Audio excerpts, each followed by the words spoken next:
judge ko a wonnim na wo be kire na wo betena na asem so se wo na wo ye judge ansa na wo betena na asem no so no na wa boaboa ho papa wo ba nipa be dunsia na wa kire wo nansia na wa kire ba kwa kan ho ya ba yo ketoi wo judge na nipa ya dim ba wo nim no wo makum.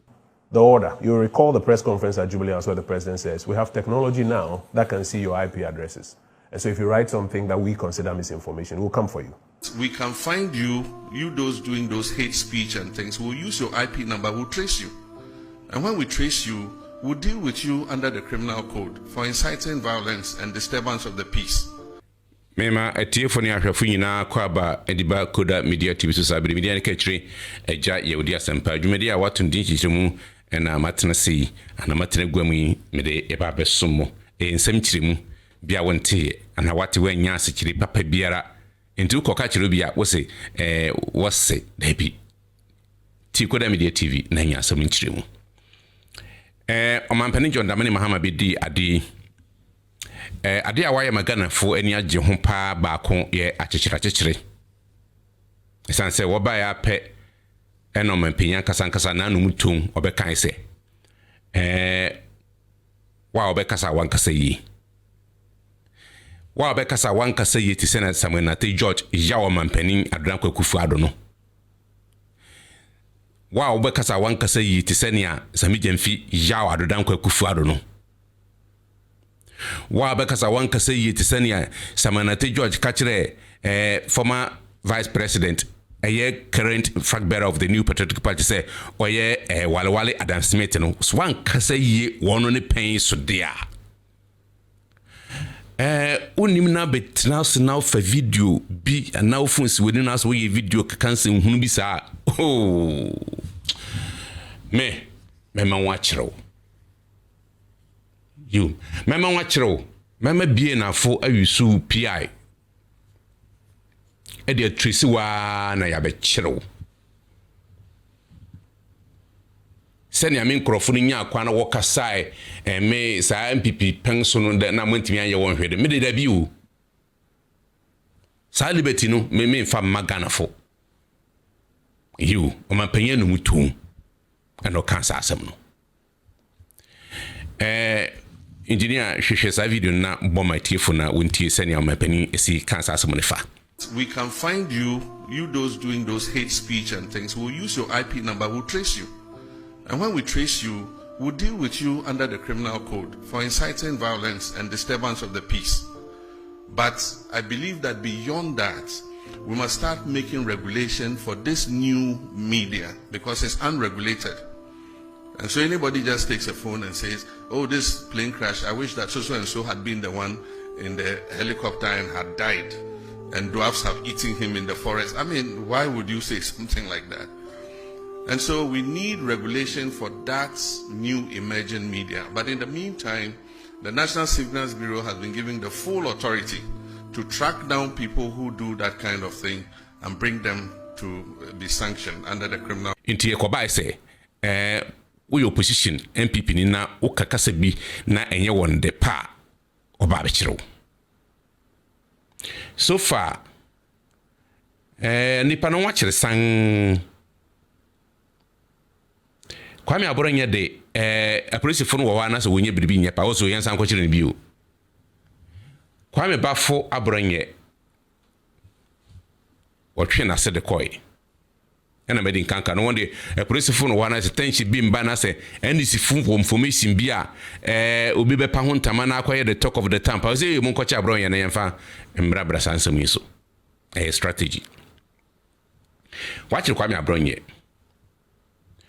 okatachi Afrifa Mensa Abubakar Yakubu Sunyani East Baba Mando ena wasa kire nanu yara nana san ya baya kutu abi kutu akura 22 years or 23 years nufu pokura po nani umfini yemu ye yo ono so nwa kire no a wo frɛ no Mahama Aminat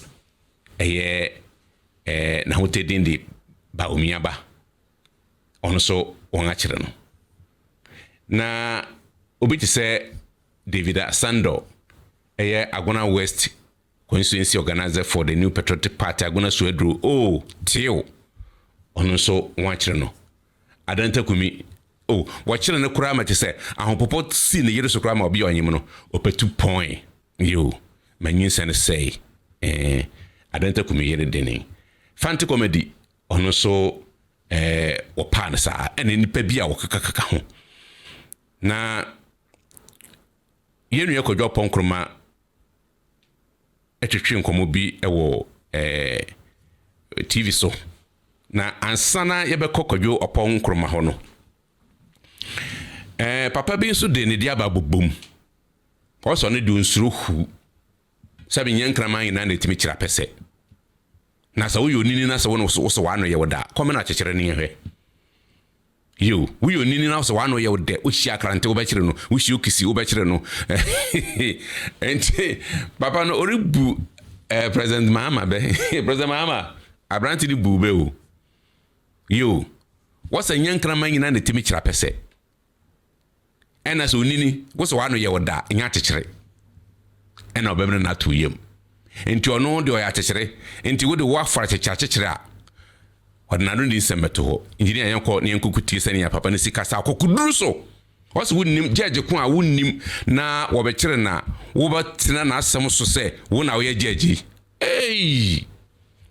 ansa na wo batina na asem no so no na wa boaboa ho yo ena wo ko awudome otra awudome kakra na otra aboso kan na worokwa na otra menso tabra soria na oya benkolebua obehun se shop bi wo benkum so nifa so sa fefefe papa wada kasi ho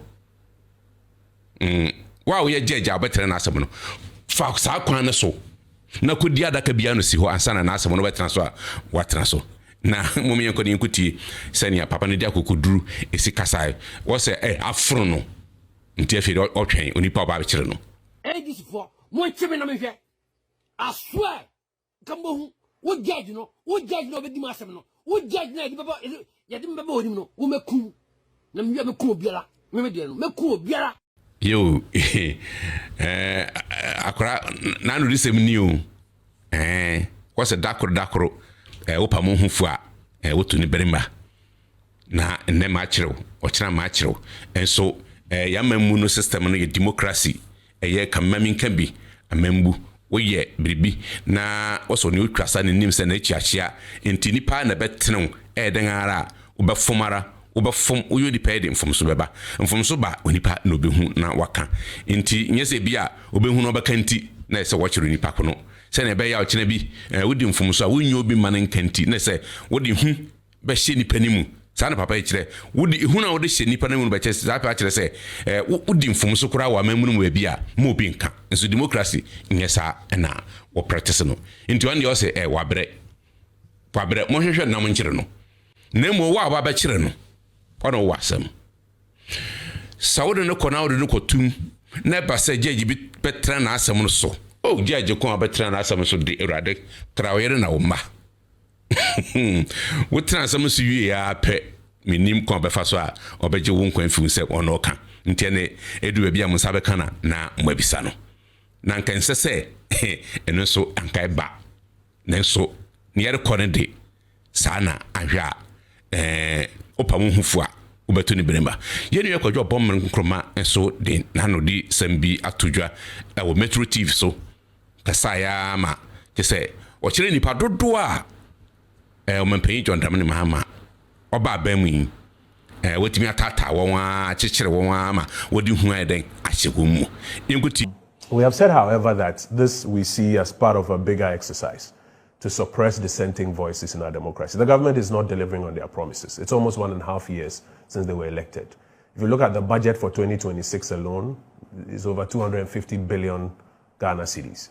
Look at the budget for 2025, over 200 billion Ghana cedis. Together is over 500 billion. That's how much money that has come into their resources, which they've utilized. And they are still not able to deliver on their promises. Everything you ask them, blame Akufo-Addo, blame the MPP. And people are beginning to ask questions. And in their bid to avoid answering questions, we see clearly that this is the tactic they have adopted to arrest anybody who says something that they consider misinformation. And this is happening after the President of the Republic, His Excellency John Dramani Mahama, gave the order. You'll recall the press conference at Jubilee House where the President says, we have technology now that can see your IP addresses.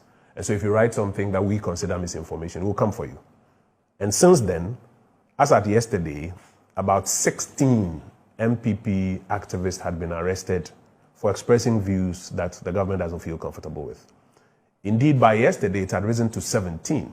There's a lady we've just been informed of, I think, in the Bono region, who has also been arrested because she made some comments on TikTok that the government finds unpalatable.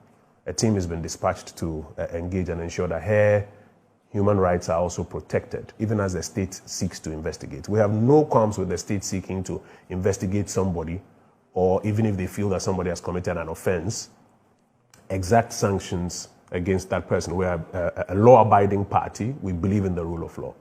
But we will not sit by for people's rights to be infringed upon, or for the tools of state to be weaponized to silence people. And so while we are fighting for the rights of these people to be upheld, we are also calling out what the government is doing. And that's why we've also petitioned the diplomatic corps, and we've raised these things in the public domain.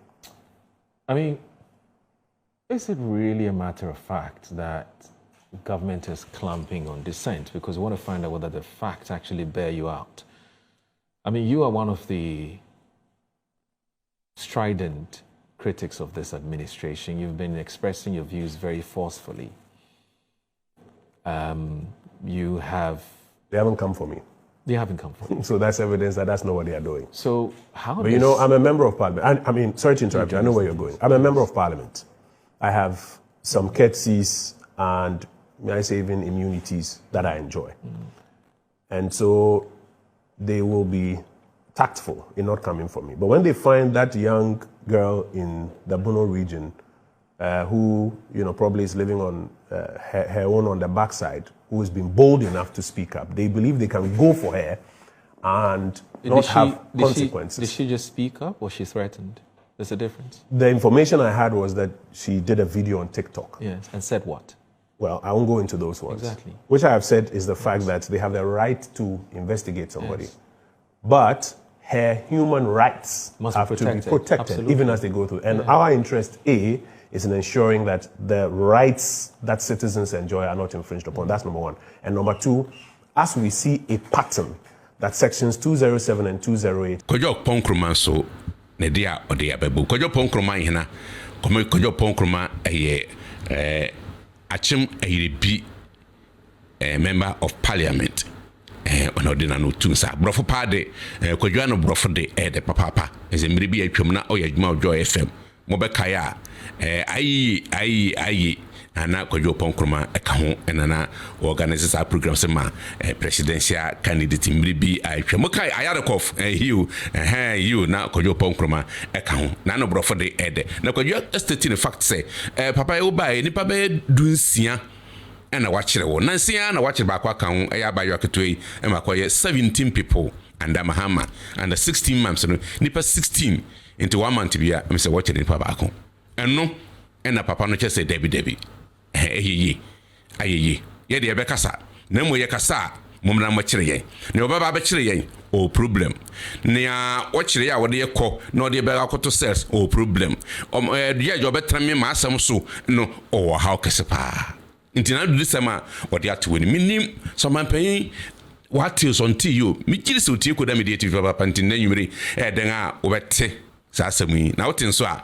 mami hu ana ma obetu de afa ho san se bibi ewo apapa ye ne kire no ho nti e besre o mapani o ma no ye wode ye de femu woto aba kada fu hu mobo se bedi yen so for 4 years pe nti jadim papa men jadim bone na dachi samampa na woto na bedin da biya meka na sabe mpengu dia san won ana wo su jamu mpo no ye no won try wo na ye wo civilian nti ne wo yi baba da kro obi be sore na osore a wopatana enyi na akofo haw dia berese bi ohia ne bi oti na akurase na odi ni ntohuro no na wakonyi ho bre nti mapani wo nyu bi nkasa nkyere wa wankasa kasa kyere wo ho na be hu se ne wo ye no enye papa Koda Media TV suni mede de ka kyiri agya yɛwodi asɛmpa dwumadi ɛyɛ nsɛm kyerɛ mu ɛna mede abɛso mu